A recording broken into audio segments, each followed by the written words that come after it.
रमज़ान में रब से करना है। अस्सलाम वालेकुम।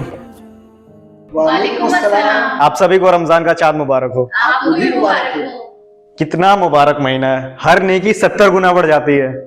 अम्मी, मुझे रोजा रखने के लिए कोई जबरदस्ती नहीं करेगा। और हाँ, एक आदमी की सहरी बनाने के लिए मैं नहीं उठूंगी। एक आदमी क्यों? अम्मी अब्बा रोजा नहीं रखेंगे? अम्मी अब्बा की तबीयत खराब है, उनकी दवाइयाँ चल रही हैं। अरे वो तो नॉर्मल से जोड़ों के दर्द की दवा है, उसका रोजे से क्या लेना देना?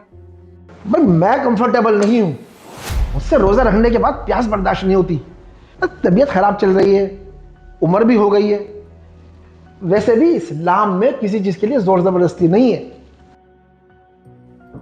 कोई बात नहीं, मैं ऑनलाइन ऑर्डर कर लूंगा सहरी के लिए कुछ, या फिर कुछ बना ही लूंगा खुद के लिए।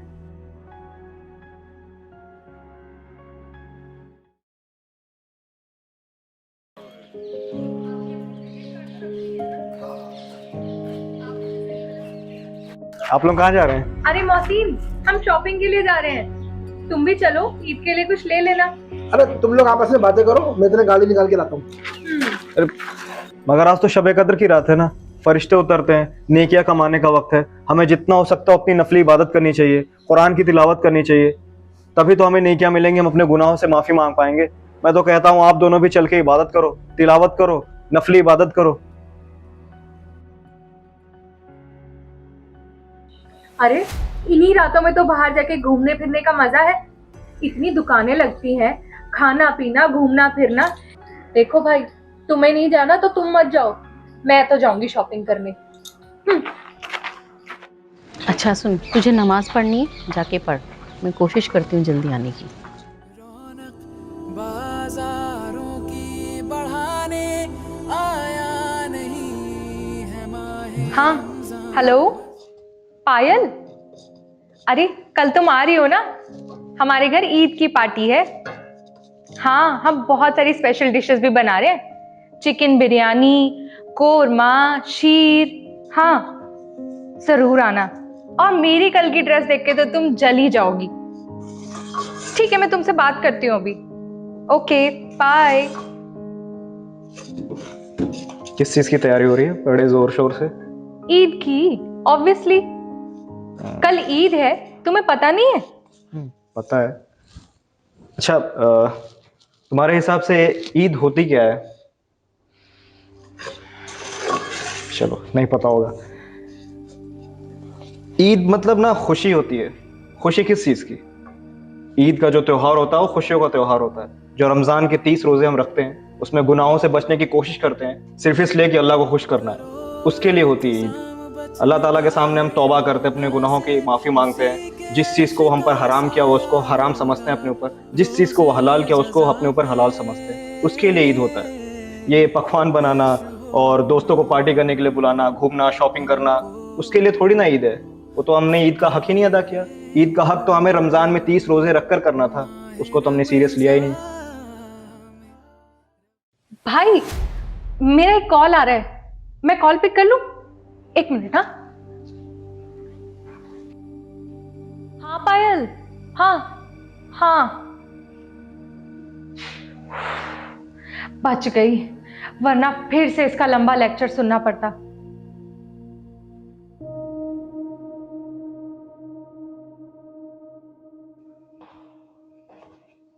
जी अरे नहीं नहीं, मैं समझाता हूँ ना। हाँ मैं बात करता हूँ, नीचे ही बैठे हैं, देखता हूँ।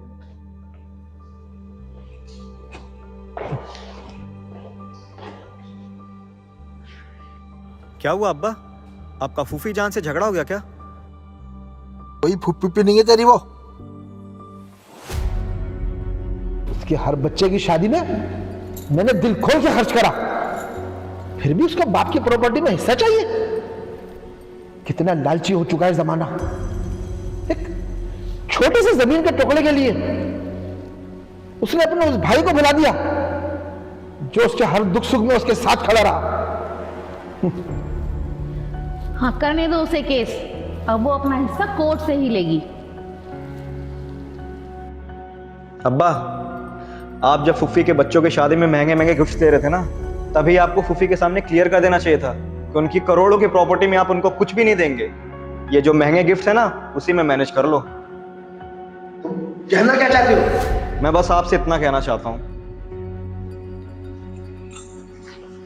देखिए अब्बा, जो महंगे गिफ्ट्स आपने फूफी को दिए हैं ना, वो तो आपसे भाई समझ कर लेती रही, मगर प्रॉपर्टी में हिस्सा तो वो वालिद के हक से मांग रही हैं। और रही बात प्रॉपर्टी के हिस्से की, तो उसके लिए अल्लाह ताला कुरान में फरमाता है, सूरह निसा की आयत नंबर 11 में, प्रॉपर्टी के 2 हिस्से होंगे, जिसमें से एक हिस्सा भाई का होगा और 2 हिस्सा बहनों का होगा। मतलब एक भाई का जो हिस्सा होता है 2 बहनों के बराबर होगा। उस हिसाब से आधी प्रॉपर्टी आपकी हुई और आधी प्रॉपर्टी आपके 2 बहनों की हुई। आजकल कौन चल रहा है इस्लाम पे? ये सब किताबी बातें हैं। वही चलेंगे जो क़यामत में अल्लाह के सामने ये बोलना चाहते हैं, हम मुसलमान हैं।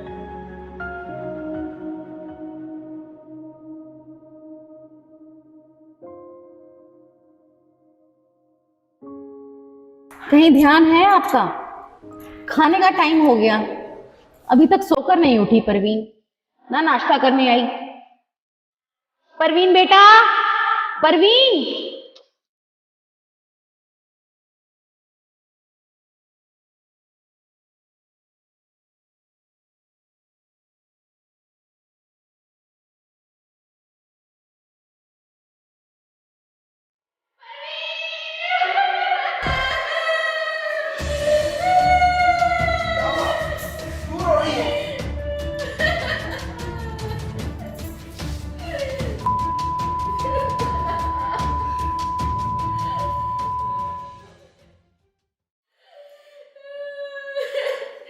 क्या कमी रह गई थी मेरी परवरिश में? कितने लाड प्यार से पाला था उसे। ये क्या किया परवीन? तूने कहीं का नहीं छोड़ा।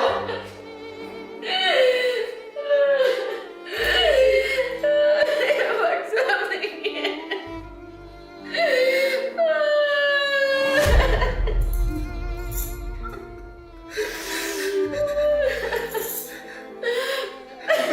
मेरी परवीन ने हिंदू लड़के से शादी कर ली।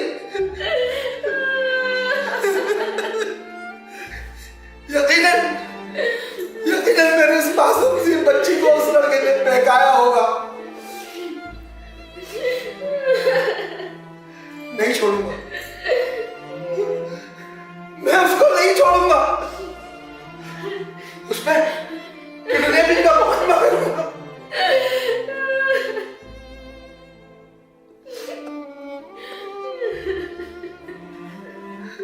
तूने खानदान और समाज में मुंह दिखाने के काबिल नहीं छोड़ा परवीन। खानदान और समाज, अभी भी आपको सिर्फ खानदान और समाज वाले ही नजर आ रहे हैं। खैर, आप अफसोस इतना क्यों कर रहे हैं अब्बा? गलती आपकी भी है, आपकी बेटी कोई मुसलमान नहीं थी। और अपने ईमान पर भी आप नजर डाल के देखिए एक बार। क्या बकवास कर रहा है मोहसिन? बकवास नहीं कर रहा हूं। राशन कार्ड और आधार कार्ड पे मुसलमान नाम लिख लेने से अल्लाह के रजिस्टर में कोई मुसलमान नहीं बन जाता। हमें कुरान में जिस तरीके से अल्लाह ने ईमान लाने को बोला, उस तरीके से ईमान लाना है, उस पर अमल भी करना है। वो सब चीजें हमारी जिंदगी से गायब है, फिर तो अल्लाह पकड़ करेगा ही हमारी। दुनिया में कितने मुसलमान अल्लाह की नहीं मानते? अल्लाह उनकी तो पकड़ नहीं करता।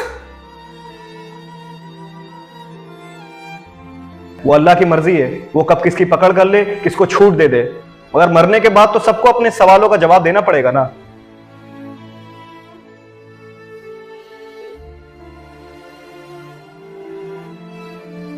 राशन कार्ड और आधार कार्ड पे मुसलमान नाम लिख लेने से अल्लाह के रजिस्टर में कोई मुसलमान नहीं बन जाता।